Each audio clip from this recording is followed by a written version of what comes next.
Bienvenidos a Clave 45, donde las conspiraciones existen.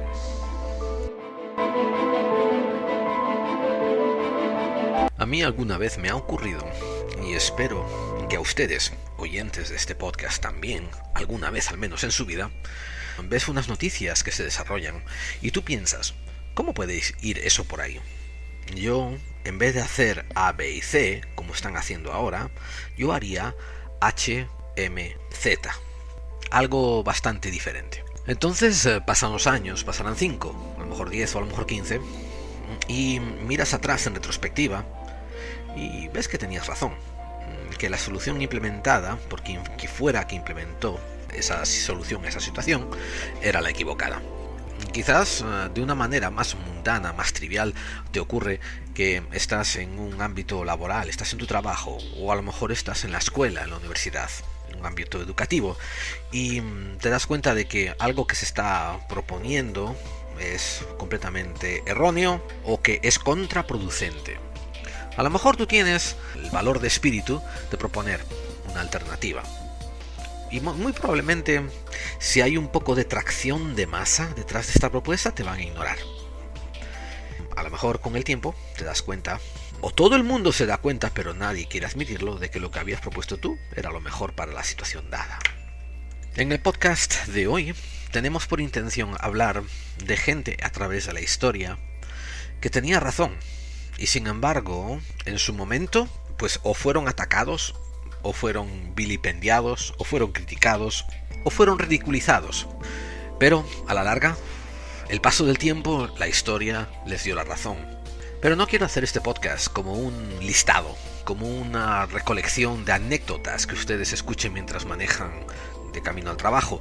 Una cosa perfecta de hacer, ¿eh? Y, ojo, yo estoy 100% contento de que lo hagan así. Pero quiero que sea algo más. Y cuando acabe el monográfico voy a dar unas cuantas pistas de hacia dónde me dirijo con este programa tan especial. Buenos días, buenas tardes, buenas noches, buenas madrugadas, oyentes de Clave 45. Todo depende desde dónde y cuándo en el tiempo me estén escuchando. ¿Y por qué les digo esto? Porque esto es un podcast, por tanto es en diferido. La magia de la tecnología. Cuando lo he grabado, ya he pasado a hacer otra cosa y ha transcurrido una franja del tiempo. Y ustedes a lo mejor aún han tardado años en descubrirme y me lo están escuchando ahora, que quizás hayan pasado 2, 3 años desde que lo grabé. Y a lo mejor este programa ha desaparecido. O a lo mejor este programa ha cobrado tremendo auge y estamos en una radio muy famosa o en una televisión aún más famosa. O a lo mejor Misterio de los Misterios, este programa ha sido la semilla que ha encendido una revolución y ahora estamos viendo los frutos de ella y estamos intentando poner las cosas en su cauce como tiene que ser.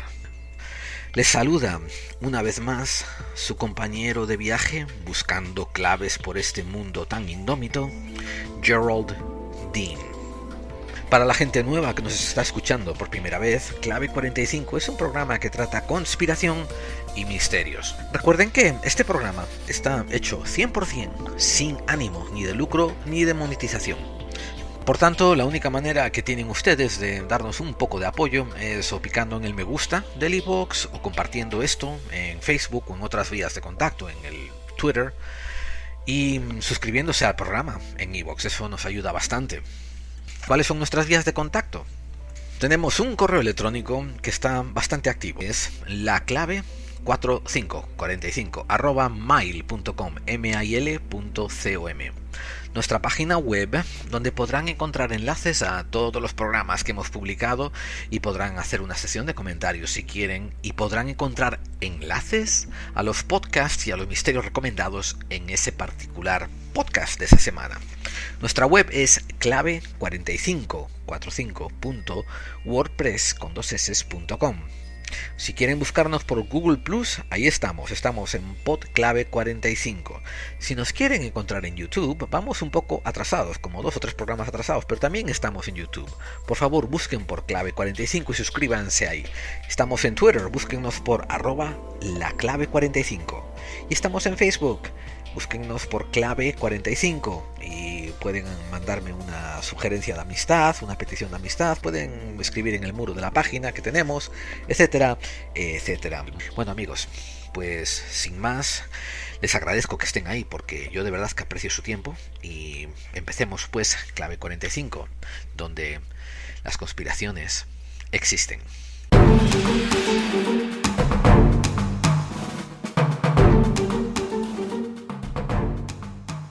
Hoy en especial número 6 de clave 45, y sin embargo ellos tenían razón. Hay una historia que llevo preparando desde hace muchos años. La llevo preparando casi desde que tengo uso de razón.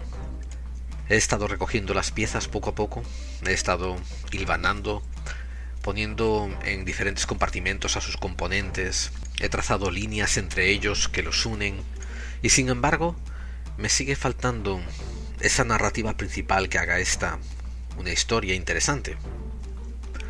Verán, lo que más me trastorna, lo que más me preocupa, es que esta historia todavía no tiene final. No se ha visto cómo va a acabar. La otra parte que también me preocupa es que esta historia no sé cómo empezó, ni cuándo en la historia, ni cuándo en el tiempo. Lo único que me queda para mostrarles es una lista de datos, y por eso digo que no sé en qué parte en la historia de la humanidad empezó esta lista de datos. Seguramente que cuando estábamos comenzando a vivir en sociedad, alguien de una familia le dijo: mirad, tened cuidado, que a mí me da la impresión de que en este valle se inunda con las lluvias y la gente puede perecer.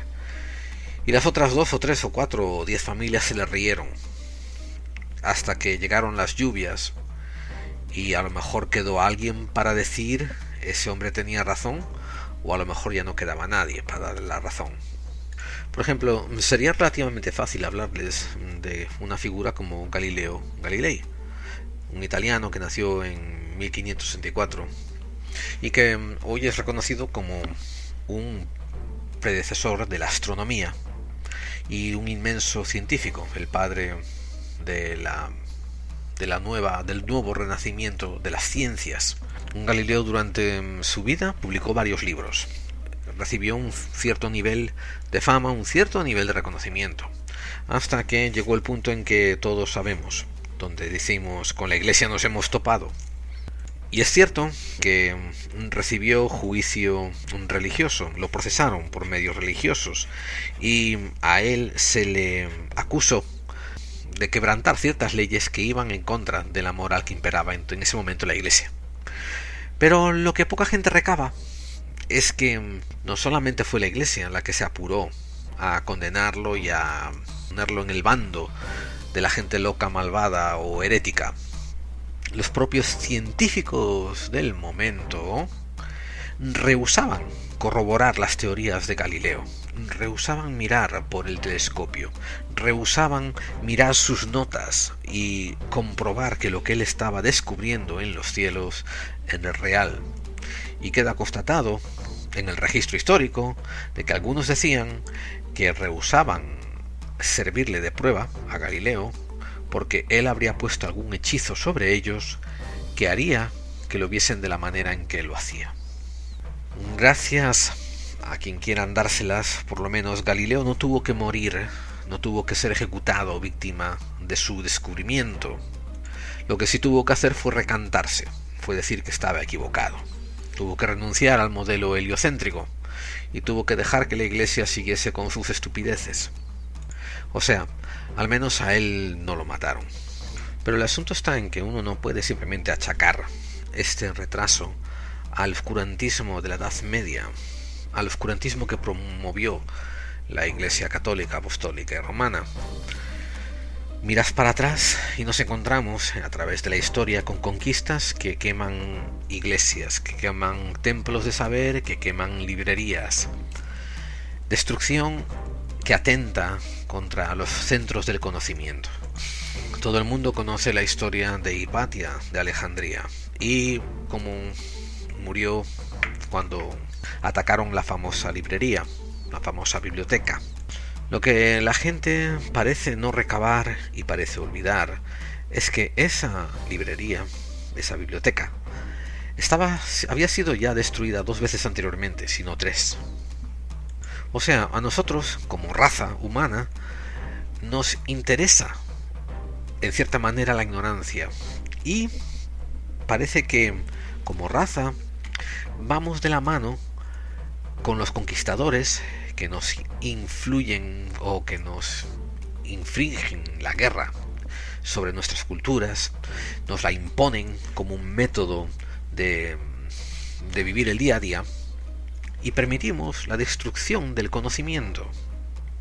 Esta historia, donde estamos hablando de gente que tenía conocimientos y que sabía cosas y sin embargo los condenamos, se entrecruza muchísimas veces con las connotaciones religiosas de cualquier momento de que estemos hablando.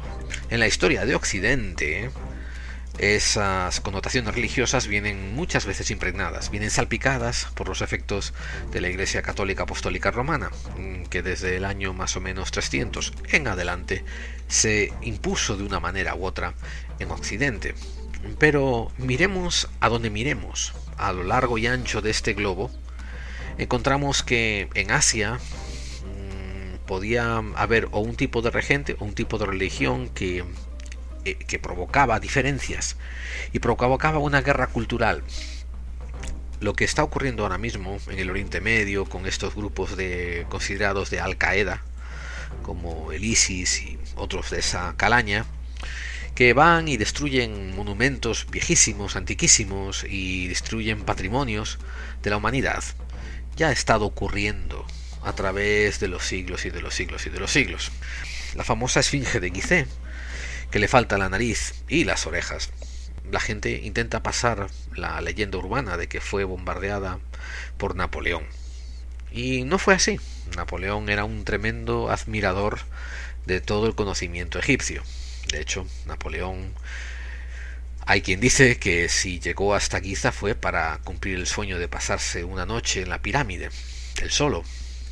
Cuanto más iba a permitir que sus tropas mancillaran esos monumentos antiquísimos. El ataque sobre la esfinge fue producido por un musulmán que sentía que la esfinge era una afrenta a su religión. Y esto estamos hablando creo que en el siglo V después de Cristo, o en el siglo X. Y la dinamitó, así de sencillo. La lista es larguísima.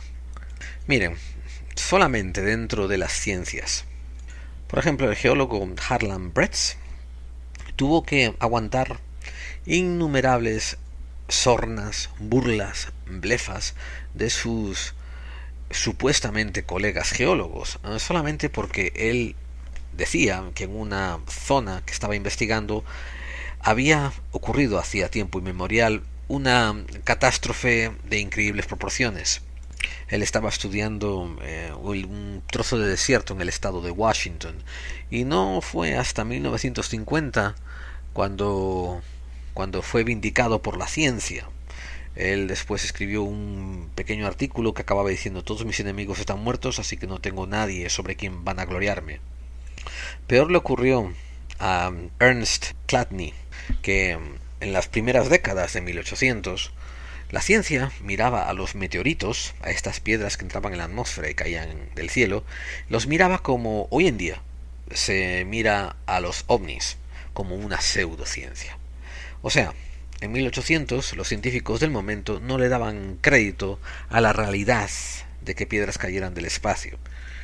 Estamos hablando en los ámbitos homologados, en los ámbitos ortodoxos de la ciencia.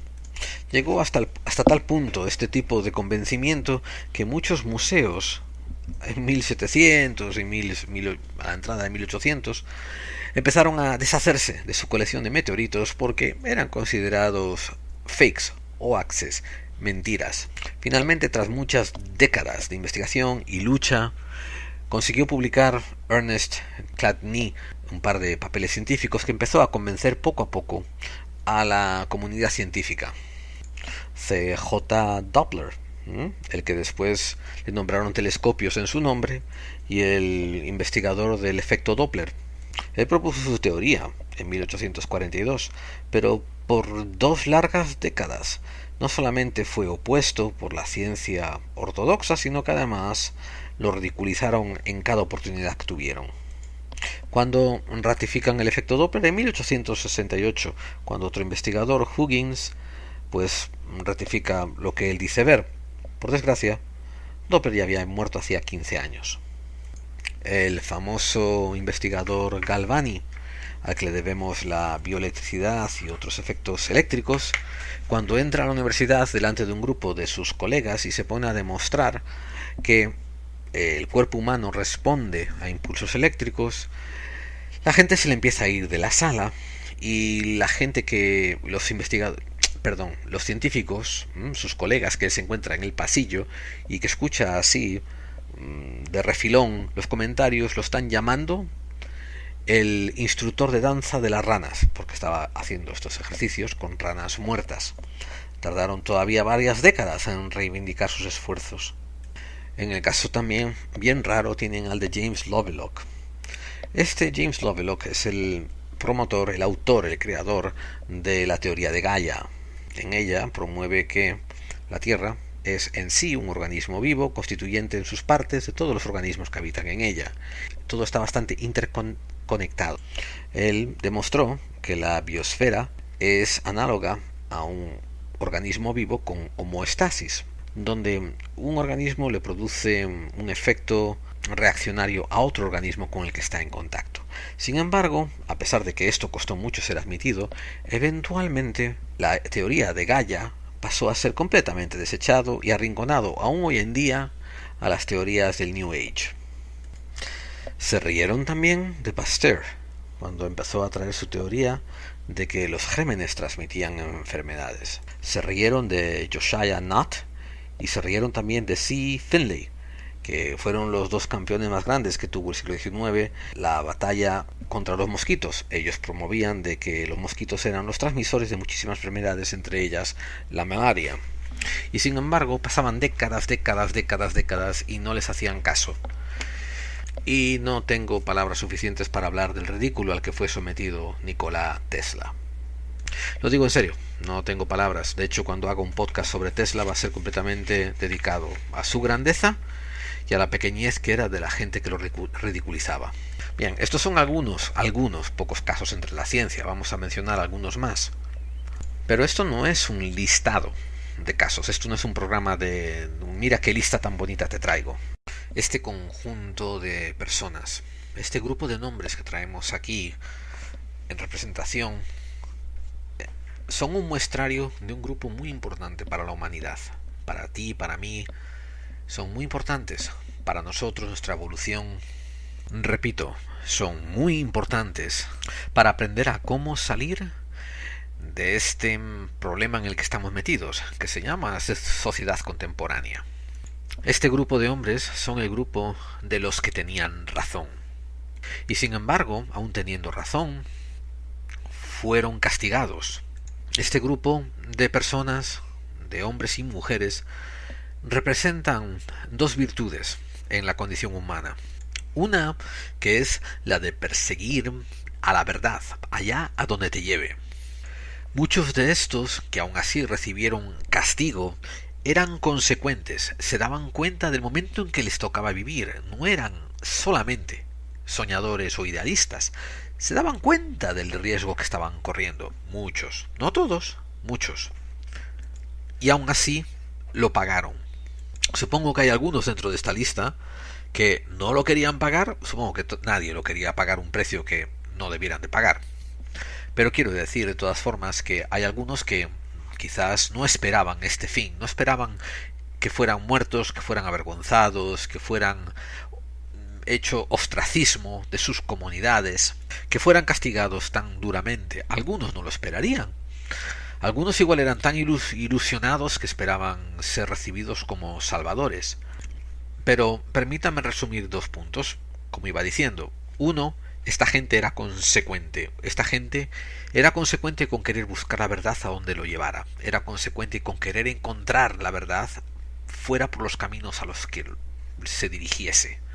Y después fueron consecuentes, en su mayoría, y eran conscientes de las consecuencias de ser el único loco gritando en la colina, de ser el único tuerto en un país de ciegos.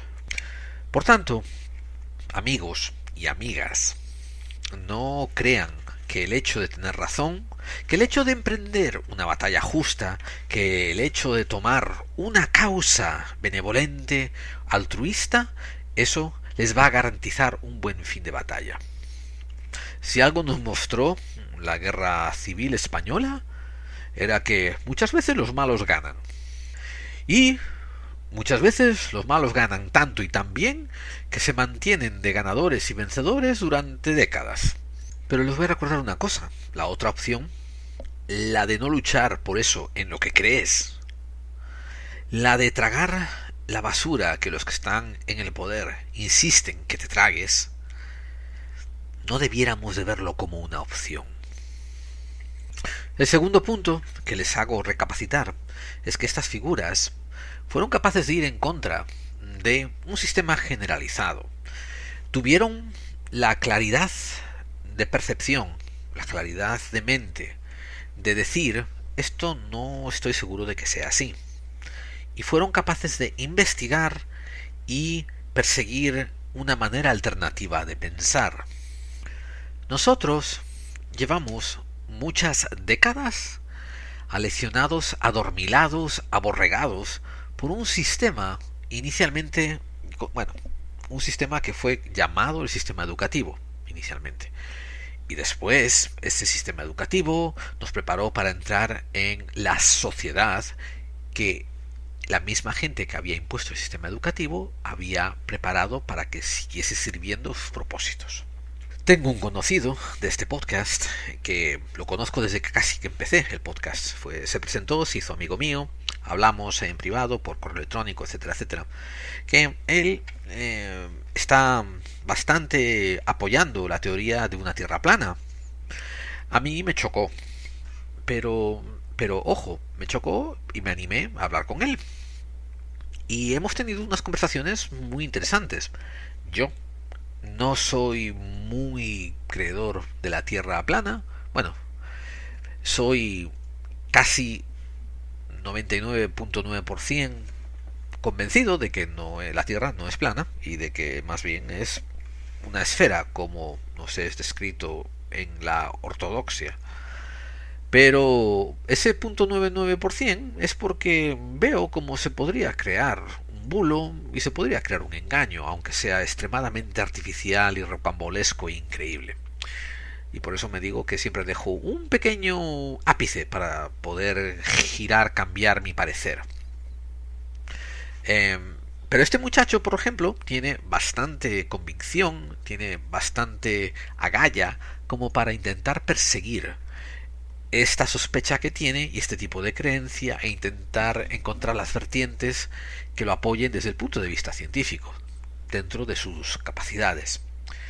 Y créanlo o no, yo en cierta forma lo admiro, porque él es consciente de la cantidad de rechazo que recibe cuando habla de una tierra plana. Es muy consciente. Y sin embargo sigue explorando esa vertiente y sigue intentando encontrar maneras de más o menos probarse a sí mismo de que sus sospechas son ciertas. Y lo hace a pesar de perder amigos, lo hace a pesar de hablar con gente y que lo miren raro, lo hace a pesar de que a lo mejor esté equivocado. Pero fíjense, lo hace a pesar de que el sistema educativo en el que se creó, en el que se crió, le ha dicho que no lo haga. Y amigos, eso tiene valor. Y aquí está la palabra clave, esa que he dicho, la he pronunciado ya 2 veces, el sistema educativo. Pero lo que rehúso hacer, lo que me niego a hacer, lo que quiero que nadie haga, es que crean en cosas que le enseñan solamente porque les fueron enseñadas así. Esto nos trae a colación el sistema educacional.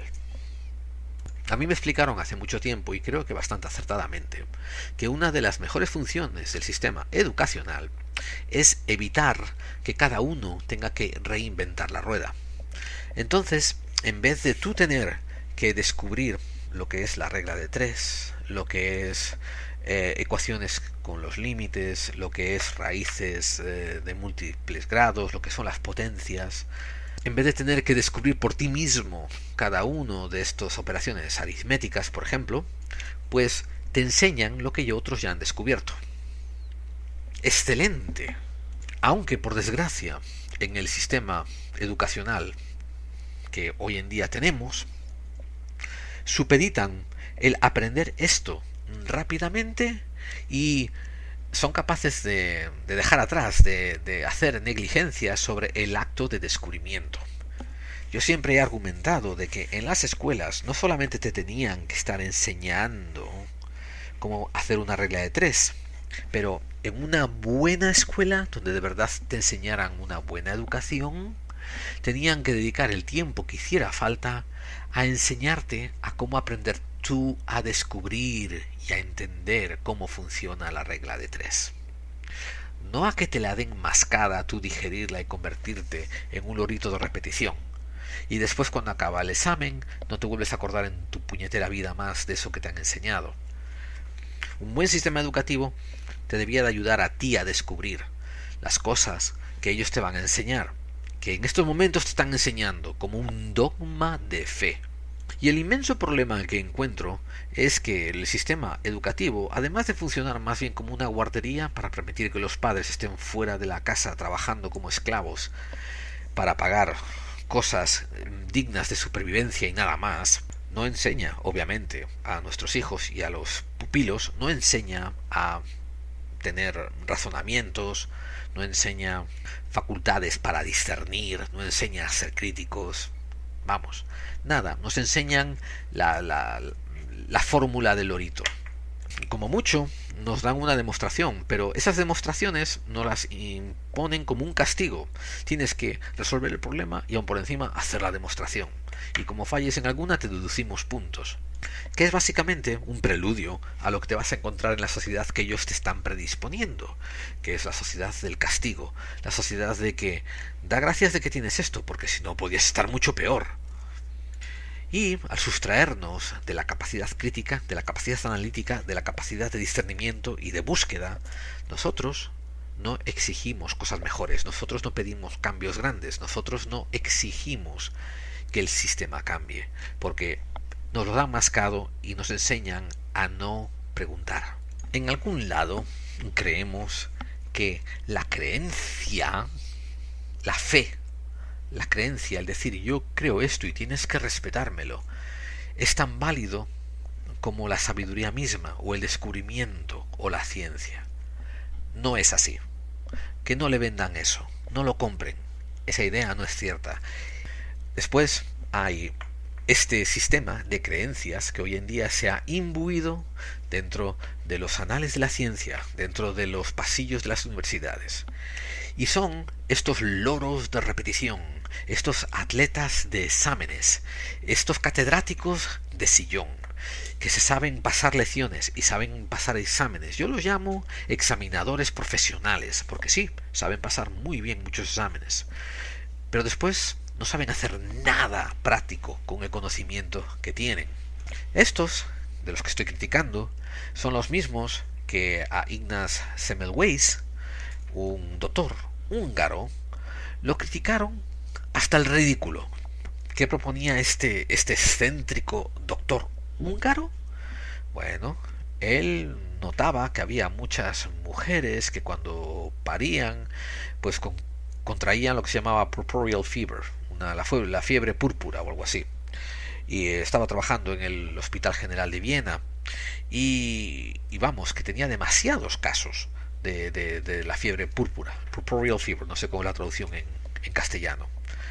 Y entonces él fijándose hizo la correlación, notando que muchos de estos doctores que traían a los niños al mundo y atendían a las mujeres parturientas eran los mismos que media hora antes habían estado diseccionando cadáveres y no se habían lavado las manos. Semmelweis empezó a promover que todos los doctores tenían que lavarse las manos en una solución líquida de cloro con cal. Y aquí viene la parte realmente asombrosa. Ahora, con los ojos puestos, ¿no?, en en el futuro, mirando hacia atrás, nos damos cuenta de lo sabio que era este hombre, ¿verdad? ¡Qué tremenda sabiduría! Sin embargo, escuchen esto, los sapientes del momento, los examinadores profesionales de su momento, los catedráticos de su momento en el Hospital General de Viena, se reían de él, se burlaban, lo tildaban de loco, lo tildaban de atolondrado, le hacían mofa, escarnio y blefa. Y yo me pregunto aquí en voz alta, escuchen esto que me voy a preguntar, ¿qué cuesta probar a lavarse las manos para ver si esta teoría que salva vidas funciona? ¿Entienden? Esto es lo que yo estoy preguntándome. Fíjense, ¿cuál es el costo de lavarse manos para probar si se pueden salvar vidas? La ganancia es inmensa, el costo de la implementación de la acción muy pequeño. Pues estos doctores catedráticos, esta gente en la que uno depende y pone la vida en sus manos, eran unos tontodelavas, agilipollados, atrofiados mentales que no eran capaces de hacer esta simple análisis que he hecho yo aquí en la radio delante de ustedes. Pero amigos, hay mucho más. Quiero decir, esto está ocurriendo hoy en día, esto está ocurriendo todos los días.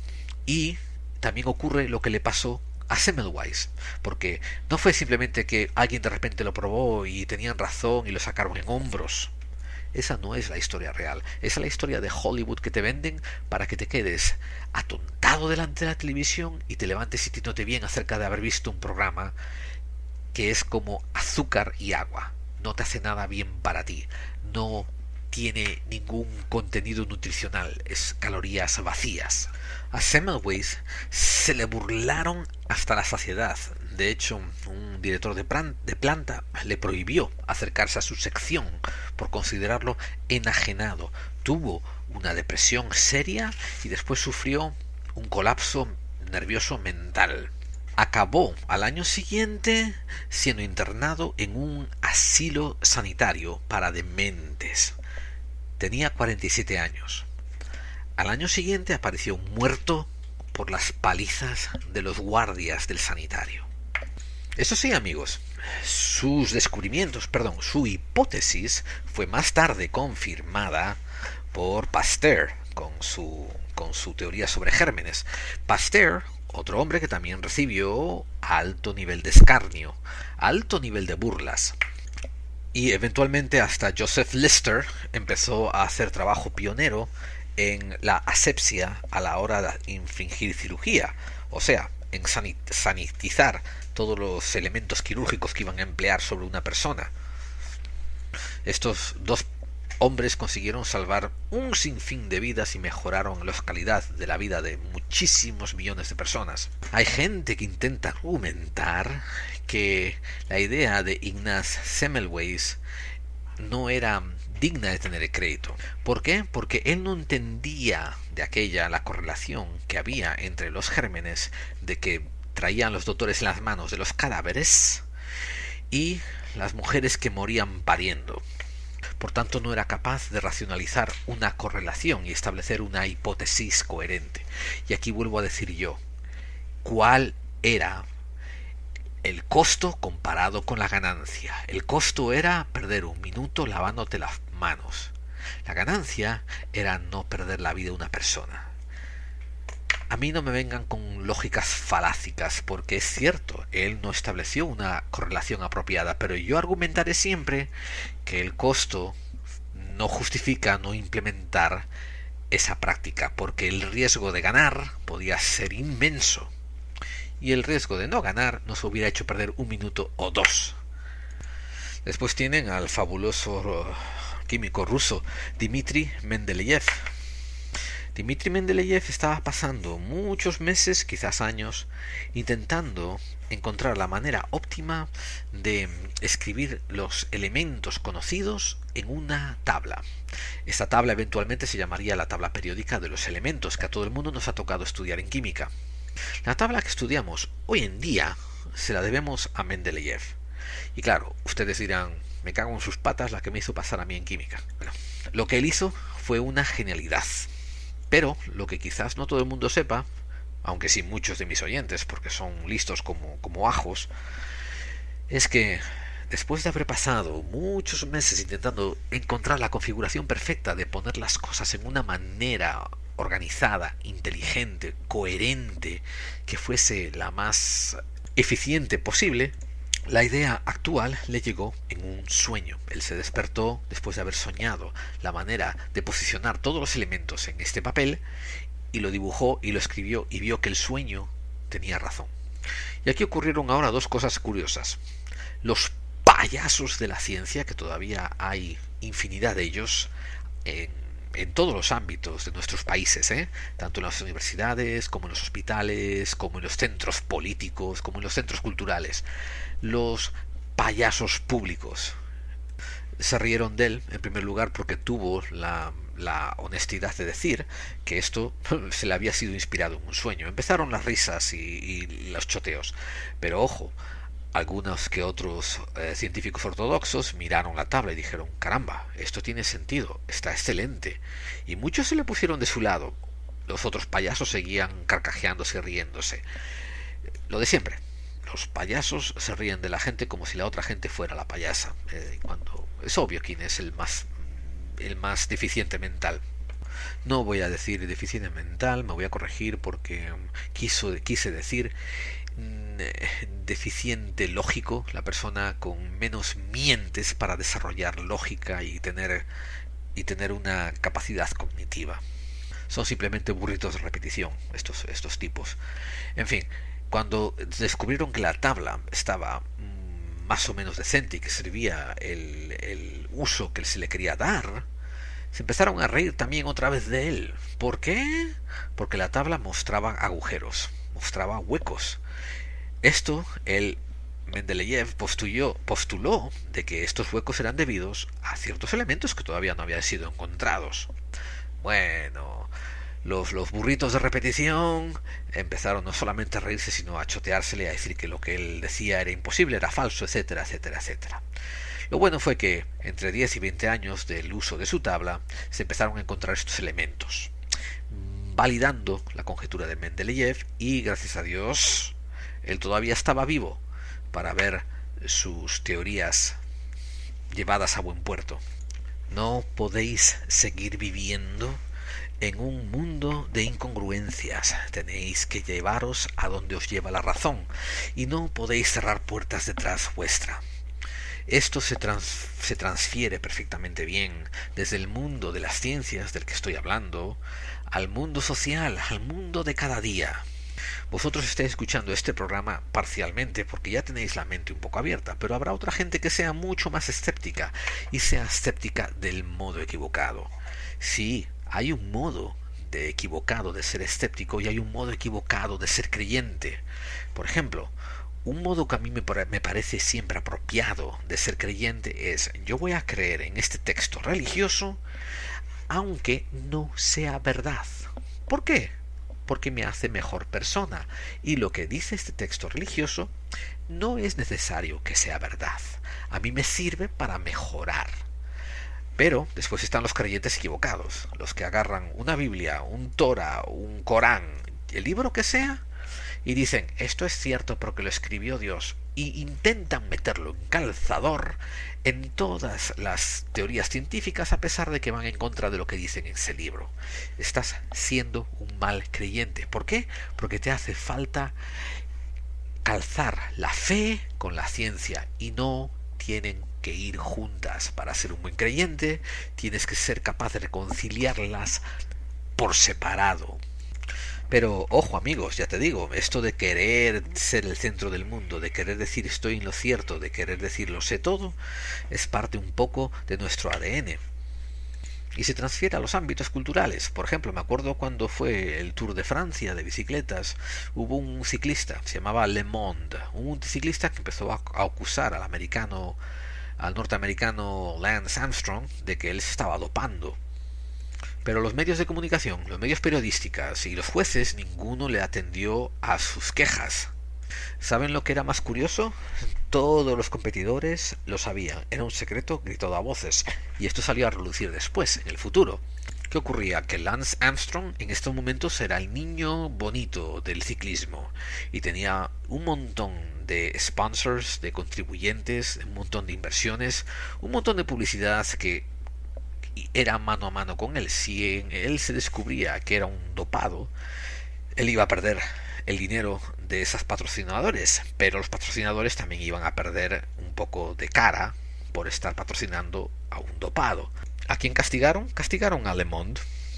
De hecho, me acuerdo que la compañía de bicicletas Trek le canceló un patrocinamiento de muchos millones de dólares y le exigió que pidiera perdón por haber dicho eso de Lance Armstrong. Después salió a la luz de que Lance Armstrong era un dopado. Se estaba metiendo lo que tenía que meterse para ganar, y no solo eso, salieron grabaciones en el teléfono de Greg LeMond donde Armstrong le estaba diciendo que se callara porque iba a hacer a todo el mundo perder dinero. Obviamente a este punto LeMond ya había sido desinvitado de los Tours de Francia, no lo dejaban concursar y sospechaba que la mano de esto era un poco de Armstrong, que estaba metida en ella. Y aquí viene el detalle curioso de nuestra sociedad. Cuando Lance Armstrong salió como un dopado, los medios de televisión, de radio, los medios públicos, los medios culturales comenzaron a lamentarse la caída de un héroe del deporte. Y nadie ensalzó al primero que había dado la noticia. Nadie se molestó en resucitar al héroe que murió diciendo la verdad.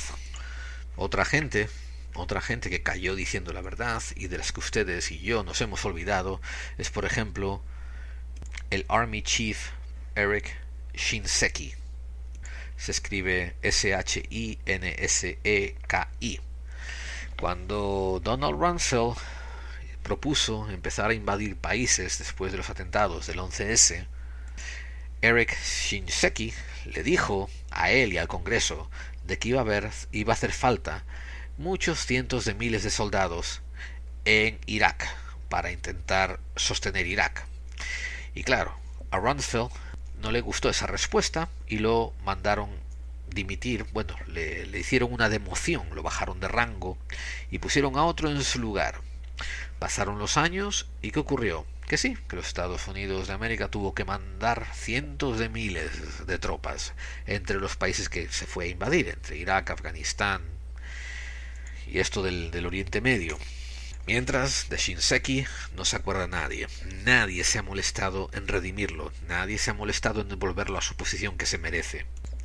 Durante la Guerra Fría aparece el héroe Stanislav Petrov. Stanislav Petrov últimamente ha sido reconocido un poco en ciertos medios, en ciertos podcasts, en ciertos programas de televisión de alta audiencia, como el hombre que salvó al mundo, el hombre que no apretó el botón. Resulta que cuando todos los sistemas de información en su panel, dentro de un búnker escondido dentro de la Unión Soviética, le decían que Rusia estaba siendo víctima de un ataque nuclear, él no se lo quiso creer. Este tremendo héroe ruso, acuérdense del nombre, Stanislav Petrov, este héroe ejecutó la comprobación que yo les dije que había que ejecutar. El ejecutar el costo comparado con el riesgo. Fíjense, el costo que él ejecutó en su mente era que si este ataque era cierto, se iban a perder una cantidad ingente de vidas, pero que si él atacaba en respuesta y como las órdenes que él tenía eran de hacerlo, de eso de atacar, entonces se iban a perder todas las vidas. Pero en el otro lado de la regla de tres era que si esto era una equivocación, no solamente no se iban a perder vidas aquí, pero él iba a consumir vidas allá, al contraatacar un ataque que no había tenido lugar, y después iba a venir el contraataque a su vez, justificado, y ahí otra vez iban a perder todas. O sea, que él analizó esto rápidamente en su mente y dijo: responder implica aniquilación completa, no responder implica aniquilación parcial o no aniquilar a nadie. Y como dicen muchos estudiosos de la historia, gracias a él estamos viviendo como estamos viviendo ahora. Claro, no pensemos que gracias a él estamos viviendo tan mal como estamos viviendo ahora, sino sin radiación, con la cantidad de gente que hay, y vamos, todavía existiendo como una raza sobre la Tierra. Si él hubiese respondido a lo que le indicaban los sensores en la pantalla, seguramente o estaríamos viviendo eh, una aventura de Mad Max o estaríamos viviendo una aventura de Terminator. Pero no nos iba a ir bien, fuera una o fuera la otra.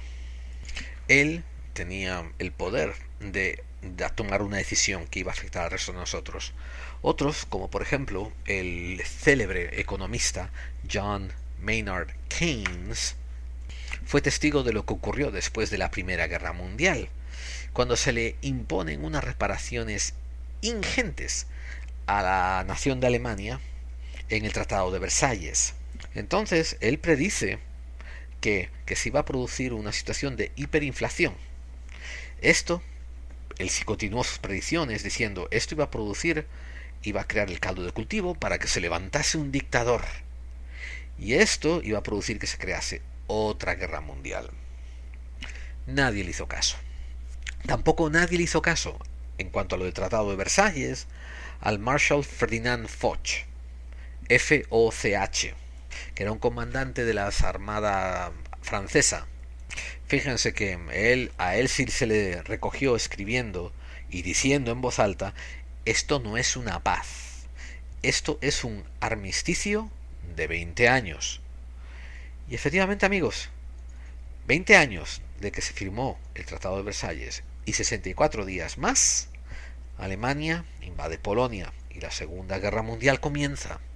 Como dije, si ustedes quieren investigar estas figuras, por ejemplo, comiencen por Galileo, comiencen por Hipatia de Alejandría, sigan por Giordano Bruno. Esta figura es esencial para descubrir una figura que tenía razón y nosotros no la apreciamos en vida, la matamos. Continúen por Miguel Servet, otra persona que también mataron. Pero hoy en día no nos pensemos que ya estamos exentos de crucificar a estas figuras que nos advierten de lo que estamos haciendo mal y que nos dicen que mejoremos. Vamos a hablar de los casos más recientes para ir terminando y así después dar una interesante conclusión que quiero dejarles a ustedes para que mediten sobre ella. El norteamericano Gary Webb era ya un periodista que había ganado un Pulitzer y que trabajaba para San Jose Mercury News y investigaba principalmente corrupción en el gobierno. Eventualmente publican una serie de libros, una serie de artículos que se llaman Dark Alliance, la Alianza Oscura. En estos artículos él presenta pruebas bastante claras de que la CIA está recabando fondos vendiendo droga y estos fondos son reusados para patrocinar a la Contra en Nicaragua y en otros países que no son tan afines a las ideas políticas exteriores de Estados Unidos. La CIA se molesta en publicar un comunicado oficial diciendo que eran todo mentiras, que no tenía nada que ver con eso que estaba alegando Gary Webb. La comunidad periodística, en vez de juntarse en torno a Webb e investigar y hacer lo que están supuestos a hacer, que es mirar por el bien del público, ¿qué hacen? Lo ostracizan, lo separan, lo alejan de todos los trabajos que hay que tienen que ver con el periodismo. Desde el New York Times hasta Los Angeles Times, el Weekly World, todo el mundo se dedica a tirarle piedras a Gary Webb. Sin embargo, la CIA tiene un departamento de investigaciones internas. Y 2 años después de la publicación de Dark Alliance, la CIA publica un reporte del resultado de su investigación interna sobre las alegaciones que aparecen en los artículos de Gary Webb. Y ahí dice que, pues resulta que Gary tenía razón. Sí, amigos, la CIA estaba vendiendo narcóticos, estaba vendiendo drogas. Ese dinero que recaudaba vendiendo drogas lo usaba para pagarse operaciones que no podían pedirle al Congreso que pagase, pero que supuestamente beneficiaban a los Estados Unidos. O sea, continuaba su política externa con lo que se llama la doctrina la doctrina Monroe, un expansionismo abrasivo. Gary Webb tenía razón, todo este tiempo había tenido razón y todo este tiempo había reportado en veracidades, pero los periodistas, sus periodistas coetáneos, sus periódicos, los directores de periódicos, los editores, ¿se habían molestado en comprobarlo?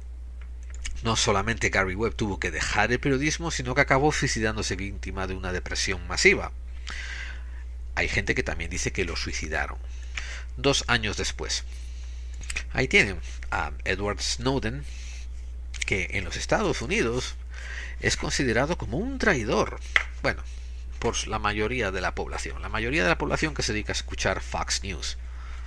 Muy poca población es capaz de defenderlo en público. ¿Por qué? Porque va en contra del gobierno. Sin embargo, él lo que está declarando y lo que está diciendo es que el gobierno está en contra del pueblo y está haciendo prácticas que no debiera de estar llevado a cabo y que el gobierno se está comportando como si estuviese por encima de la ley. Esto no solo merece un caso especial de un perdón, sino que merece traerlo, hacerlo unirse o llevar el liderazgo de una comitiva especial de investigación y empezar a poner las cosas en limpio en nuestro gobierno. Sin embargo, lo están persiguiendo para acusarlo de traición y el pobre se tiene que andar refugiando en Rusia y viviendo en una embajada. Desde luego que todos los medios de comunicación, desde luego que los americanos al menos, se enfocan en vendernos la idea de que es un tremendo traidor. Sí es cierto de que he visto algún que otro programa de televisión donde se ponen a discutir 5 o 6 entendidos y alguno intenta defender que lo que hace Snowden es digno de ser considerado objetivamente y evaluado, pero enseguida le saltan todos los patriotas que son más patriotas que Washington a gritarle de que es un traidor, que es un vendido, etcétera, etcétera, etcétera, etcétera. Y las dos últimas personas tienen que ver un poco con el episodio que hicimos, el 34, que se tituló el 11S, una perspectiva que no había escuchado antes. Estos dos últimos personajes de los que vamos a hablar están relacionados con los sucesos del 11S. Uno es Rick Rescorla. Rick Rescorla era un oficial del ejército americano retirado que tomó un trabajo como jefe de la seguridad de la compañía Morgan Stanley. La compañía estaba basada en el World Trade Center. Él, durante su estancia como director de seguridad, llevó a cabo unos planes de evacuación en caso de que esas torres hubieran sido atacadas por terroristas. Escribió un reporte cuestionando la integridad de las torres y se las dio a Port Authority, a la agencia que estaba gestionando las torres. Pero claro, fue ignorado. El 11 de noviembre ignoró las instrucciones que le habían sido dadas, que era de quedarse en el sitio del ataque. Y él inició la evacuación. Y dicen que salvó a 2.500 personas. Parece que eran de descendencia galesa, porque mientras estaba liderando a la gente hacia fuera de las torres, mantenía la moral alta cantando una canción que se llama Men of Harlech, que es una canción galesa. Rescorla, entre canción y canción, llamó a su mujer y la calmó, le dijo que estaba sacando a gente y que estaba rescatando gente como era su deber. Él consiguió poner a salvo a 2.687 empleados de la compañía Morgan Stanley. Y cuando los puso a salvo, fue visto volviendo a entrar en la torre y un bombero que le dijo ¿a dónde vas? Y él le dijo todavía queda gente que me encontré en la escalera y tengo que traerlas. La última vez que se le vio fueron unos minutos antes del derrumbamiento, cuando se lo vio subir por el piso 10. Nadie le había hecho caso de sus avisos sobre la vulnerabilidad de las torres. Y otra figura paralela a Rescorla es John O'Neill. John O'Neill le hicieron un documentario en Frontline que se titula The Man Who Knew, el hombre que lo sabía.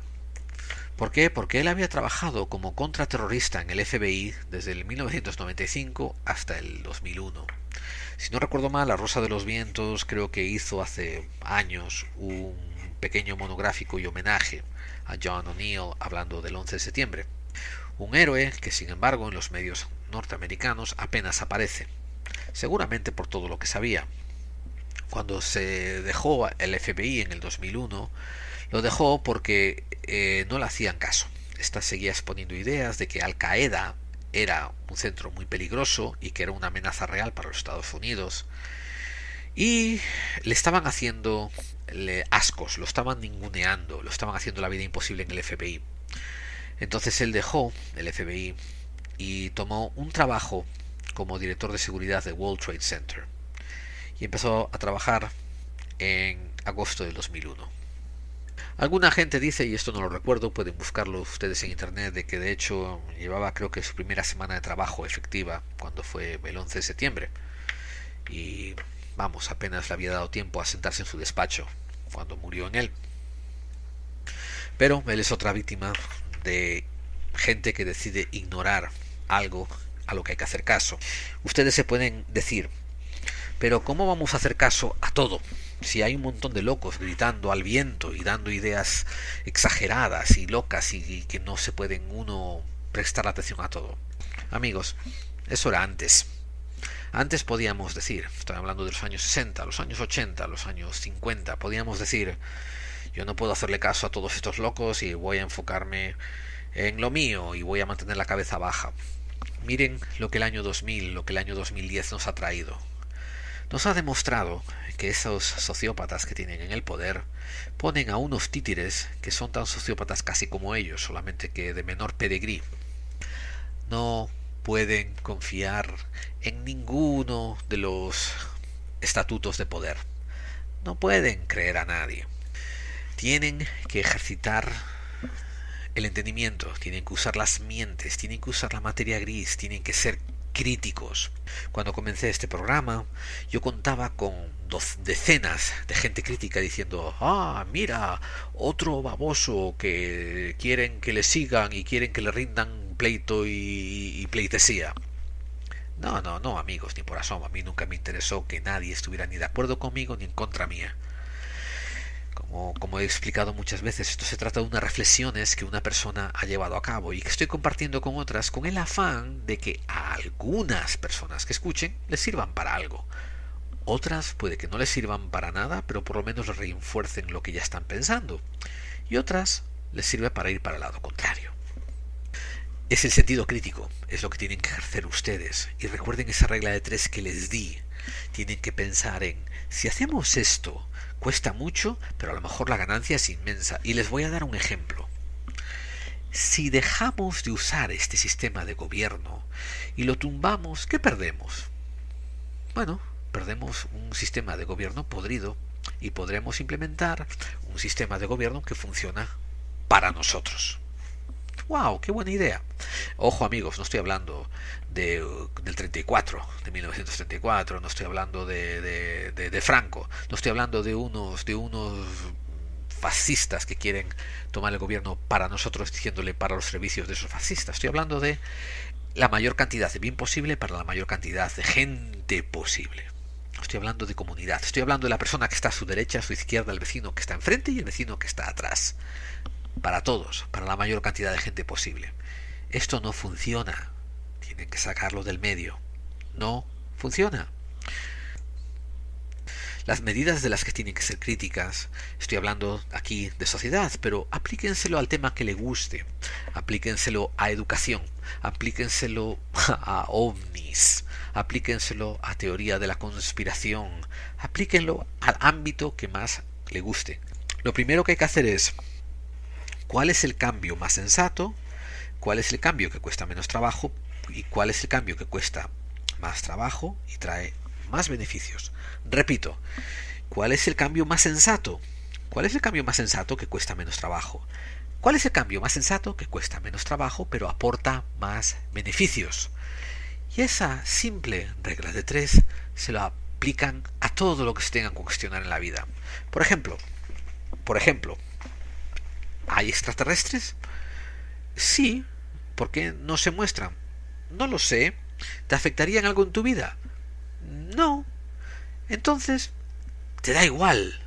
¿Tú honestamente crees que si mañana vienen unos arturianos y dicen que son una civilización cerca de la estrella Arturo y que nos están observando desde hace mucho tiempo y que quieren tener relaciones culturales con nosotros, ¿tú crees que tu vida va a cambiar tanto? Quizás te tomes un día libre al día siguiente, ¿no? Porque vais a estar recuperando la resaca de la borrachera por la celebración, parecido a cuando en Estados Unidos de América mucha gente se tomó una buena melopea porque había ganado Obama, que era el primer presidente negro. Si gana Hillary pasará lo mismo, la primera mujer presidente, se tomarán otra borrachera, pero al día siguiente hay que volver a trabajar, hay que volver a la rueda de siempre. Y tu vida no va a cambiar en absoluto solamente porque haya un contrato extraterrestre y se haya dicho que sí. O sea, cambiaría si viniesen unos extraterrestres y dijeran: os vamos a regalar tecnología y os vamos a mandar al siglo XXV así de golpe. Bueno, ahí sí, prepárate para un cambio. ¿Ha pasado eso en el pasado? ¿Ha pasado eso en tu historia reciente? Es improbable de que ocurra. Así que eso, por ejemplo, no tiene mucha relevancia. Y parecido también con el más allá o el más acá. Me refiero, es cierto que puedes descubrir que existan fantasmas, que hay vida en el más allá, que el alma perdura. ¿Y eso qué cambia para cómo te estás supuesto a comportar tú aquí? ¿Acaso crees que porque hay un más allá y porque tu alma perdura, tú tienes que dejar de ser buena persona aquí? ¿O tienes que ser aún mejor persona? ¿Quieres decir que estás siendo malo porque no crees en el más allá? Uy, tú no te hace falta una clase de espiritismo, ni una clase de paranormalia. Te hace falta una clase de ética o de moral. Lo tuyo no es un problema de parapsicología, es un problema de falta de ética. Esta es la historia que les quería contar. Hemos dejado sembrados muchos mártires, muchas víctimas a lo largo de este camino histórico para llegar aquí a donde estamos. ¿Y dónde estamos? No es un sitio tan bueno, no es un sitio tan halagueño, no es un sitio tan cómodo, no es donde nos merecemos estar. Creo que para hacer honor a todas estas víctimas que cayeron, tenemos que empezar a aplicar esa regla de 3 que les acabo de dar. Pero también tenemos que empezar a dejar de ser escépticos negacionistas y dejar de ser unos crédulos aceptantes. El camino está en el medio. El camino que te lleva lejos, el camino más apropiado, está en el medio. Y es el más difícil. Requiere balance, requiere que estés envuelto, requiere que tú estés comprometido y aceptes ese compromiso y actúes en consecuencia. No podemos tener más víctimas. No podemos mirar atrás y decir: mira a este personaje en la historia, mira a este personaje de la ciencia que tenía razón, mira a esta persona en la ética, como la figura de Jesucristo. Puede que existiera, puede que no, pero el mensaje que nos dieron fue el que matamos por situación política a una persona espiritual. No puede haber más Jesucristos. ¿Y tú? ¿Cómo vas a cambiar esto?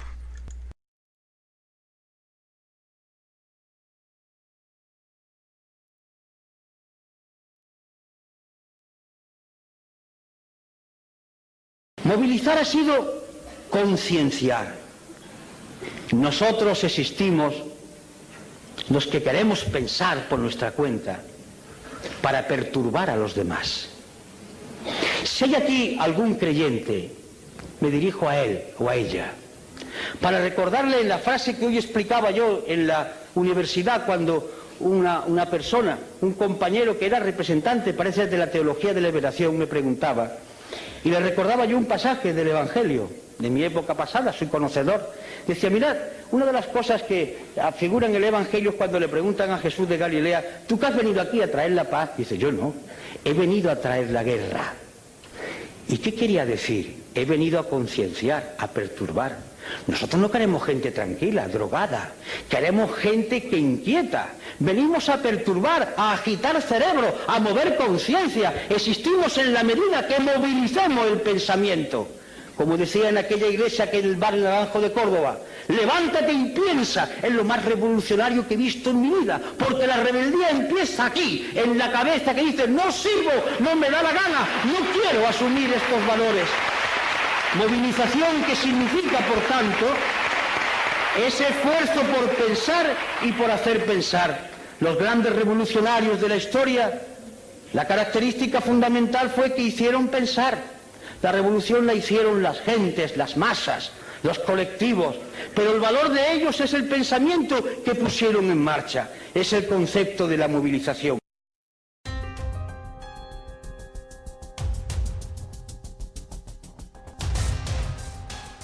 Y la conclusión que os debierais de llevar de este especial número 6 de Clave 45, pues son dos. Una es esto que acabamos de decir. ¿Qué has hecho tú para asegurarte de que la muchedumbre, la masa ciega, no vuelve a matar a uno de estos hombres que tenían razón? Y la segunda parte que quiero, por favor, que te lleves contigo, es que si algún día estás en una situación de decisión, en una situación de poder, si algún día estás en el servicio militar, en alguna posición de gobierno, ejecutes esa evaluación. Esa que hizo Stanislav Petrov cuando decidió no apretar el botón. Si todo el mundo se ríe por una sugerencia que alguien hace en un campo de ciencia, pregunta tú, ¿qué cuesta comprobarlo comparado con el beneficio de si esto saldría cierto? Entonces, si va a costar mucho, hablo de medios económicos, de tiempo, de sacarle medios a otro tipo de investigación y a lo mejor el rendimiento que produce no es tanto a nivel de cantidad de gente, pues entonces no pasa nada si lo dejamos pasar o lo postergamos para cuando vengan tiempos mejores. Pero recordaros el ejemplo de Samuel Semmelweis, que decía, probemos a lavarnos las manos. Y un acto tan simple, que hubiera llevado tan poco tiempo y no hubiera costado nada probarlo, pues fue ridiculizado, fue puesto al borde de la esquizofrenia, de la locura, y al final él tenía razón.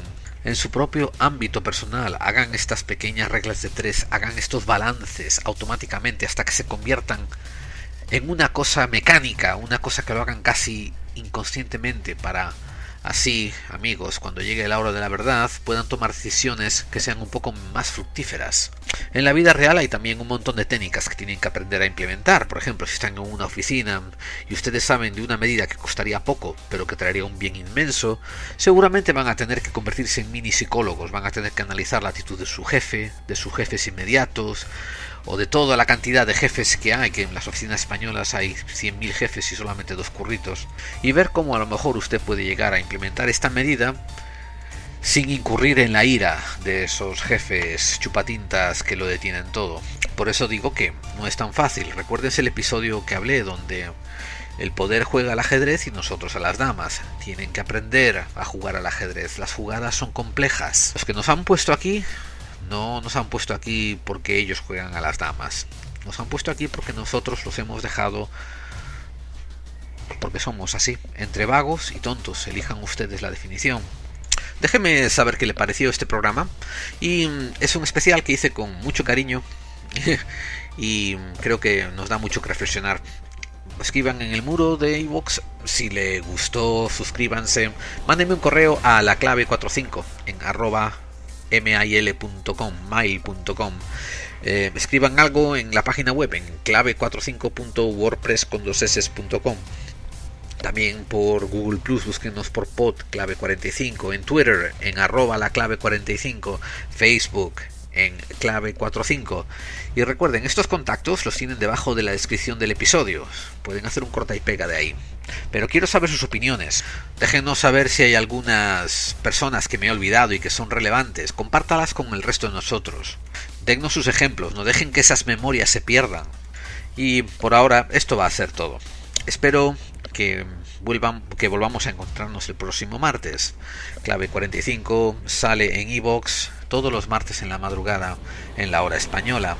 Espero que ustedes acudan a la cita que tienen conmigo, su compañero de viaje Gerald Dean, que me despido de ustedes diciendo que estoy muy contento de haber compartido este tiempo con ustedes y muchas gracias por haber estado ahí, porque ahora, cuando acaba este podcast, cuando yo apago el micrófono y compilo el sonido y lo subo a iVoox, ahí es donde empiezan ustedes, ahí es donde ustedes lo escuchan y ahí es donde le toca a ustedes continuar con esta misión de buscar claves para encontrar verdades.